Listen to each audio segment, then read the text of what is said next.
النصر ان شاء الله.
سؤالي عن قطعه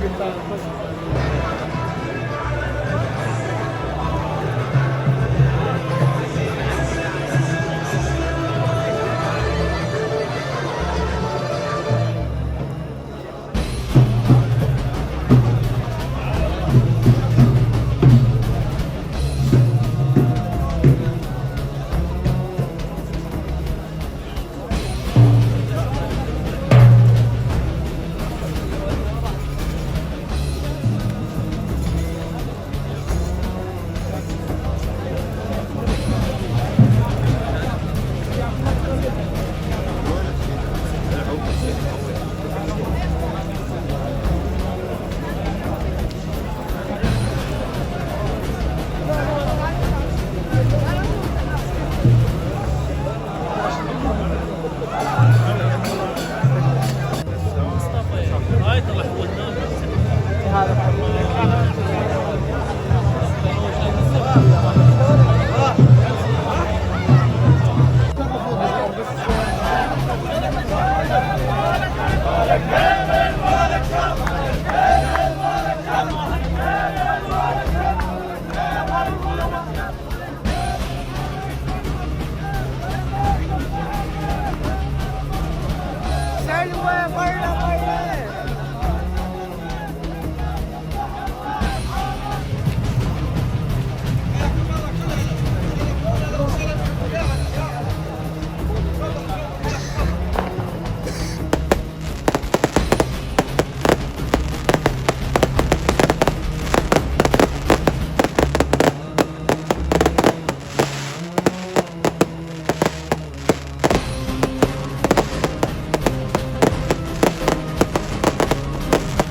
جمهورنا الكريم، نذكركم بضرورة العودة إلى مقاعدكم بعد وصول سيادة الرئيس لنبدأ حفلنا الطيب هذا.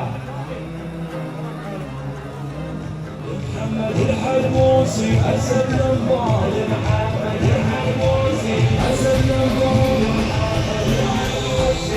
محمد الحلبوسي سند روحي قلبي هي اللي تعادل الهزيمة يا محمد يا عقلي طول الهمة يا محمد يطلع لنا الأمور صدق السحب انتهك حلو خايف بالوقت عقل يعقل وصدق يا شيخ القلب والله يا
سيادة الرئيس. أهلا بمن شرفنا في هذه الزيارة التاريخية. أهلا بك بين هذه الجماهير الوفية. أهلا بسيادة الرئيس. أهلا بصاحب الفطنة والذكاء. أهلا بصاحب الحكمة والدهاء. أهلا سيادة الرئيس. أهلا بمن قال ووعد وصدق. أهلا بمن أنزل خصومه المنازل. أهلا بمن أنزل بقوائمهم النوازل. أهلا بالصادق قولا وعملا. أهلا بمن أجلسهم حيث يستحقون.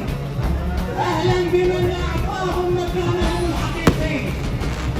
أهلا بسيادة الرئيس محمد رجاء الحلبوسي رئيس حزب التقدم.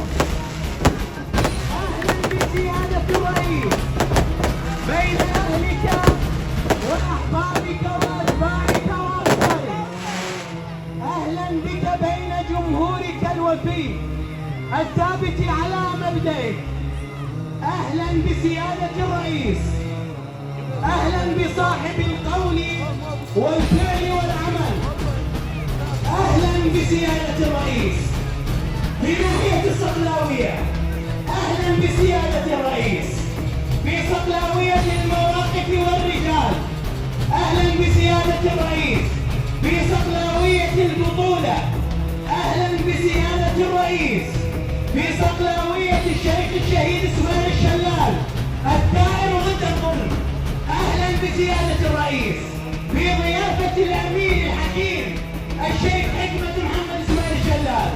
أهلا بسيادة الرئيس في ضيافة النائب المثابر مهندس سياسة الصقلاوية وممثل القبيلة السياسي سيادة النائب يحيى المحلي.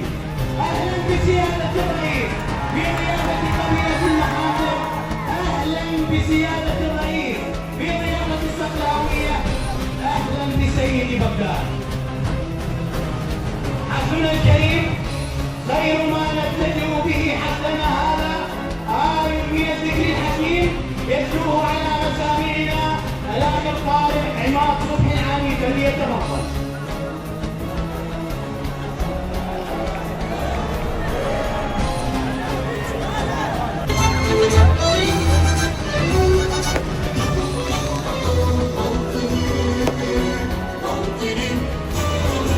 الجلال والجمال والسلام والبقاء في المقام والحياة والنجاة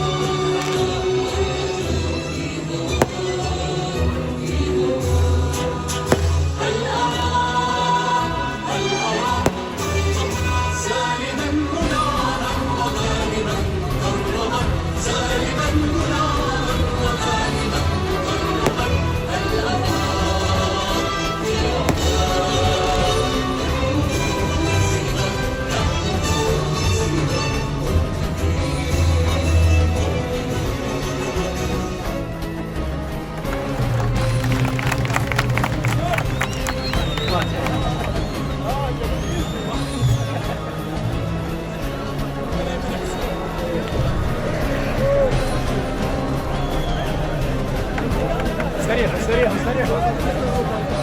سيادة الرئيس، جمهورنا الكرام، كلمة ترحيبية.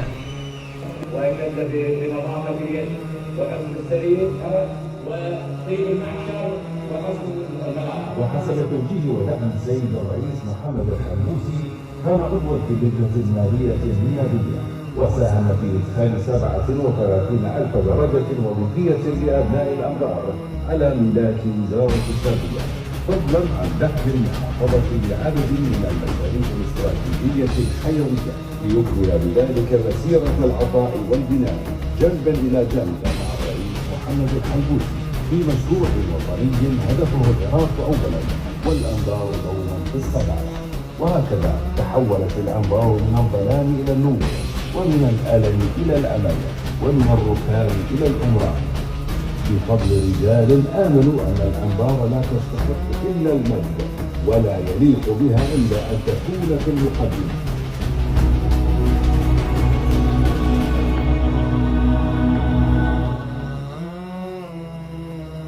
سيادة الرئيس. مسيرة بهذا الحجم وهذا الإنجاز وهذا الأداء وهذه التضحيات لا يمكن إلا أن تكون تحت خيمتك، وإلا أن تكون تحت راية حزب التقدم. هذه المسيرة في كندك تستحق أن نطلق أو نطلق عليها هذا الشعار الذي أطلقه سيادتكم: كنا وسنبقى ولا زلنا أمة. سيادة الرئيس، علاقة تاريخية واستراتيجية بدأها دعم سيادتكم لسيادة النائب يحيى المحمدي. هذا ما سنسمعه ويسمعه الجمهور من ابن الصقلاوية البار، من الرجل الذي وقف لنا ومعنا في أفراحنا وأتراحنا لنصل إلى ما وصلنا فيه هذا اليوم. أدعو سيادة النائب وصوت تقدم الهادف وثقة الرئيس النائب الدكتور يحيى المحمدي فليتفضل مشكورا.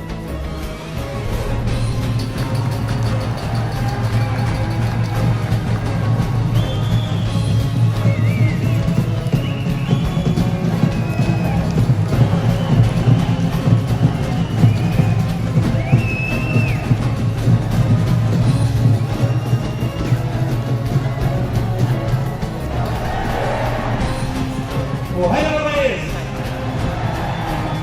حياك الله رئيسنا في ناحية الصقلاوية بين أهلك وجمهورك ومن العشائر المؤازرة لهذا المؤتمر من كل عشائرنا الطيبة في مدينة الفلوجة وضواحيها.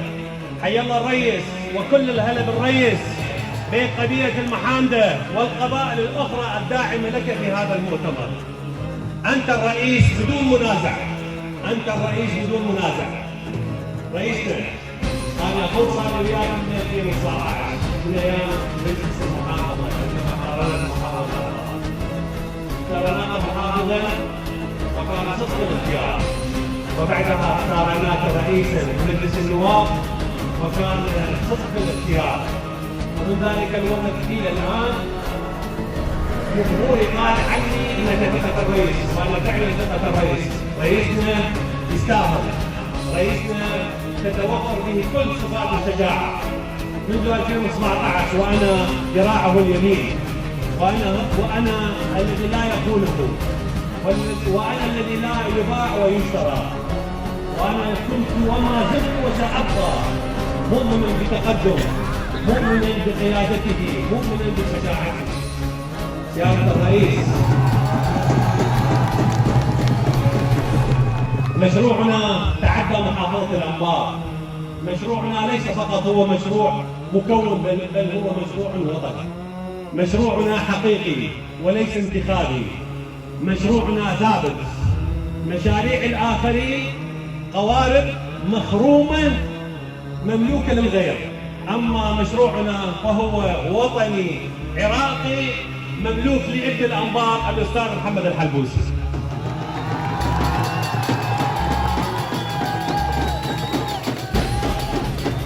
لذلك سيادة الرئيس أعاهدك ويعاهدك هذا الجمهور الوفي، الجمهور الحقيقي، بأن نكون سيف بيمينك ونقول لك سر وعين الله ترعاك. وأحب في هذه المناسبة أن أثبت مسألة بين الأمير الشيخ حكمة محمد سمير شيخنا عزوتنا، هو داعم الوطني للمحافظة والمكون الوطني، وداعم لحضرتك وداعم لهذا الحزب. فهو رجل المواقف، وهو الذي لم يدنس يده لمحتل، وهو الذي لم يمد يده لأي مشروع سياسي مثل ما بسم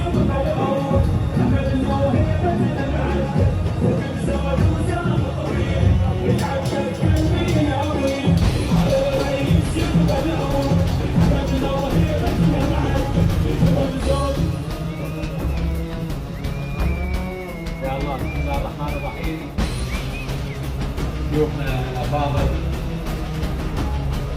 الكفاءات، النخب، الاخوه الحاضرين الشباب جميعا، كل حسب مكانه ومقامه، السلام عليكم ورحمه الله وبركاته. اختارت هاي الساعات الاخيره قبل الصمت الانتخابي أن أكون هنا في هذه المدينة في ناحية الصقلاوية، ناحية الرجال الأوفياء، ناحية الخير والعطاء، مضارب أمير قبيلة المحامدة الشيخ أحمد محمد سمير، الله يطول بعمره والله يعطيه الصحة والعافية حتى يقدر دائما أبدا يبقى باب مفتوح للخير ويكون مغلاق للشر دائما. ويقف معنا في هذه المسيرة خيار القوم قبيلة المحامدة ومن أخواننا الآخرين الذين معهم في هذه المدينة، وينطلق للمشهد السياسي أبنائهم الخيرين وفي مقدمة الأزمة التاريخية أبو ظبي. حتى تقال بلشنا المسيرة من عام 2017. أنا أذكر موقف في عام 2016 أو 15 لا 16 تحديدا، بدأت الناس ترجع للنزوع والساعة يمكن كانت بعد منتصف الليل الساعة 2 بالليل، ناس راجعة من المخيمات وتريد تدخل وأريد أحد أتواصل وياه بالليل حتى يسهل دخولهم. لقيت 2 متواجدين من أعضاء مجلس محافظة الأنبار أو نائب محافظ وعضو مجلس، كانوا متواجدين في تلك اللحظة واقفين ومتحزمين من أهلهم. من شلت التليفون على يحيى المحل وأنا كنت نائب أبو مجلس نوافذ. يحيى واقف في المخيم اللي لا تذكرون أول ما تدخل ورا سيطرة الصخور بيوت علينا، واقف هناك. كان واقف الأيام الصعبة، أيام المعاناة، أيام الفتوح، أيام أساس ديفيس، كان واقف وياه. وفي عودتهم كان واقف وياه اليوم، هو واقف وياه ووقف على أساس ديفيس يعاون أهله من ضيق الإرهاب وضيق المعارك العسكرية وغيره. اليوم على حسه كان يداعب المجالس العسكرية. أذكركم ارجعوا على الفيديوهات، افتحوا اليوتيوب وشوفوها. كانت اكو ناس تداعب المجالس العسكرية، من كان يحيى يقف على جسر بزيدس المجالس العسكرية وتفاصيل المجالس العسكرية وصلتنا جسر بزيدس. كان هو واقف على جسر بزيدس يعبر أهله وتلقى وتابعهم بالنزوع وتابعهم بالعودة ووقف وياهم. وما بعدها الله ييسر امرنا وامركم ودخلنا بالمجال الاداري في محافظه الانبار، والحمد لله المحافظه اليوم ترتقي باهلها بعد ما قدموا من التضحيات الكثيره. دفعنا تضحيات كثيره بسبب مواقف سابقه للبعض، يعني المواقف اللي دفعت المال والعين. صارت 17 جايه دخلنا في الملف الاداري والملف السياسي للمحافظه والمحافظه. محافظات بدأت تستقر، بدأت تتأمن، بدأت المفاصل الحياة ترجع على المؤسسات التعليمية، المؤسسات التربوية، الإدارية، الأمنية وكل مفاصل الحياة. ومن كانت تصير مواقف سياسية صعبة ينتخب الخير وفي مقدمتهم أبو ظبي.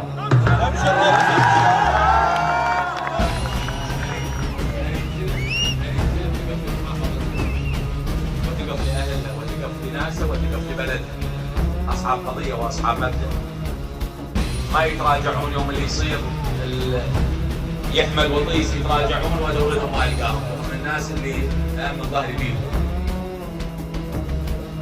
وحريص على هذه الناحية كما حريص على الفلوجة وكما حريص على كل الأمور. واسمحوا لي أيضا أن أتحدث بصراحة. كثير من الامور عديناها نقول استقرار المحافظه وامن المحافظه ونسمع كلام من فلان، نسمع كلام من علان، بس اريد اقول للي يتحدثون بحديثهم المستمر، احنا ما نصوت لناس جايه مع اطراف حتى ياخذون من عندنا مقعد، فقط جايين حتى ياخذون مقعد ويجمعون مقاعدهم ويقولون عندنا استحقاق وزاري في بغداد. لا، احنا نصوت كمجتمع لمن يتحمل المسؤوليه.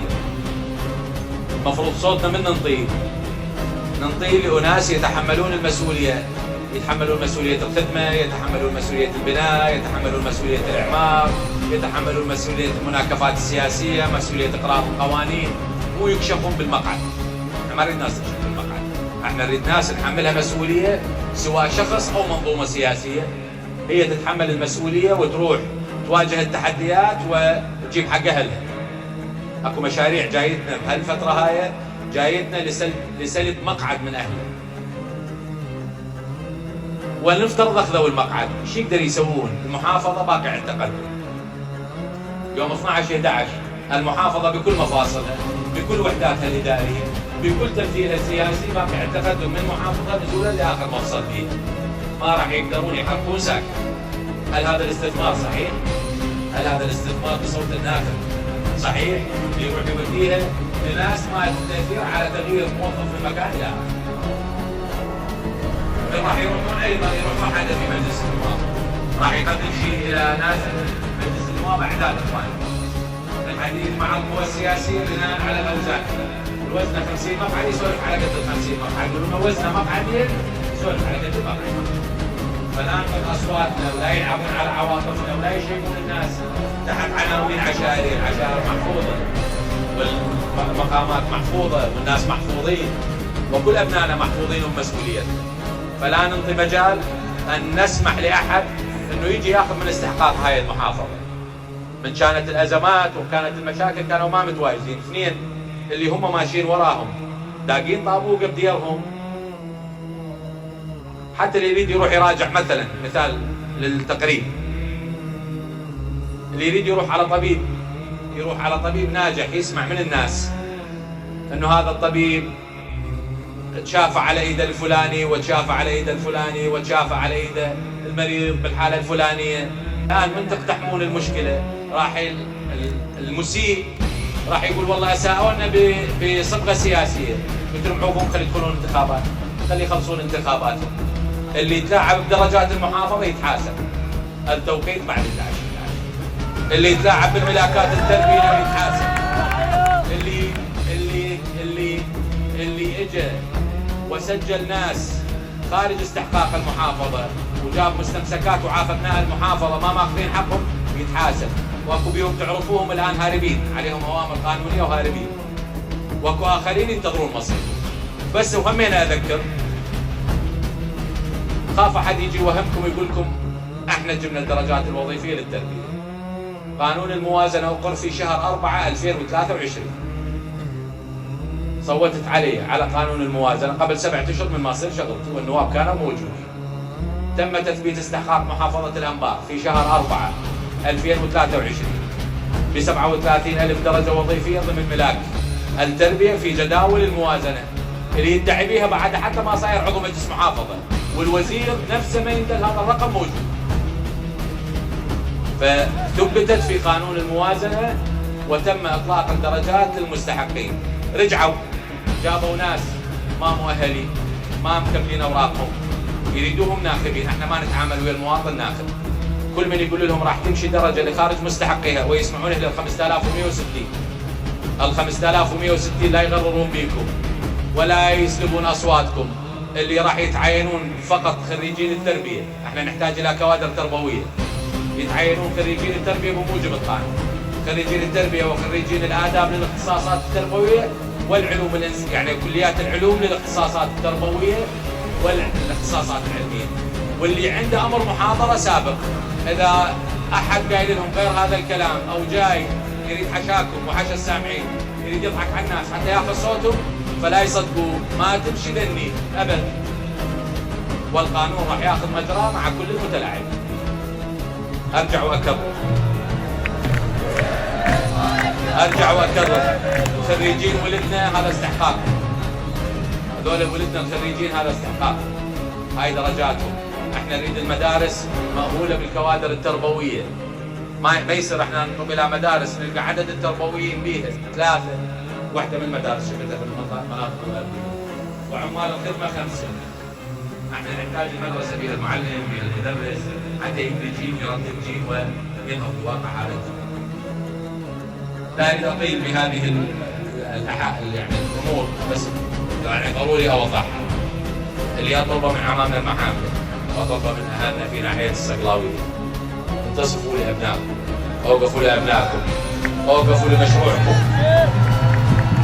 اوقفوا لمشروعكم، اوقفوا للي وقفوا وياكم ايام الملمات، ايام الصعاب، ايام التحديات، ومستمرين يخدموكم. واطلب منكم روحوا اليوم للانتخاب. صوت اخوي ابو براء، احتاج زلم وياي مجلس النواب، احتاج ناس اهل موقف، احتاج ناس اهل قضيه. ما اريد ناس ملاجتهم الغير، ما اريد ناس امرهم مو بديهم وملاجتهم الغير.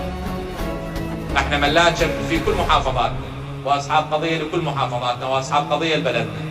اطلب من اخوي ابو يحيى ابو براء استاذ يحيى تتواصل ويا عمامك وتتواصل ويا اهلك، وشنو المطلوب من عندنا؟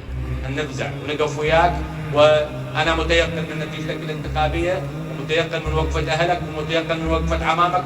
وستبقى محافظه الانبار عصيه على المشاريع الكبيره، ستبقى محافظه الانبار مستقره برجالها، مستقره بشيوخها، مستقره بشبابها، ومستقره بابنائها.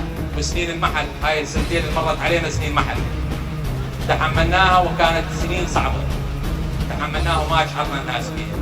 تخصيصات قليله ماليه للمحافظه، المشاريع يعني مستواها مو مثل السابق، ولكن ما اشعرنا الناس فيها.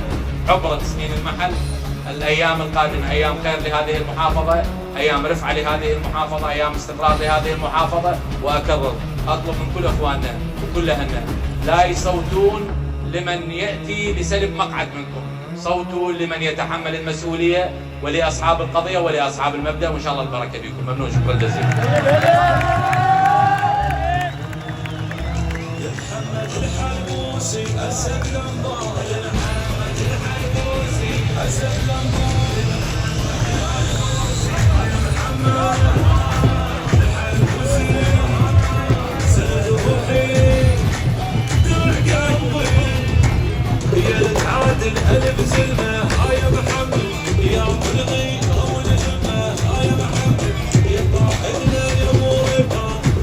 شكرا لسيادة الرئيس، شكرا لهذا الحضور، شكرا لتلبية الدعوة.